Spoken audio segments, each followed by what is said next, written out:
жетеледің мақсатыңнан көздеген жылы сөздерің жүрегімде өзің барда болып әлде жалын биік өзгеден аңғарсың ба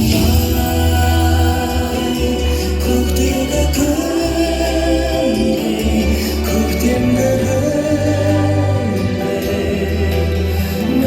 сепкен жаныма жанашырдай сағындым сені бағымның шегі ақ сүт берген алашыма қолыңмен құлама деп құласаң да жылама деп бақыт келер аралым өзіңсіз анық күнім шықпас көп ішімде үнім шықпас ат үстінде жаяумын анашым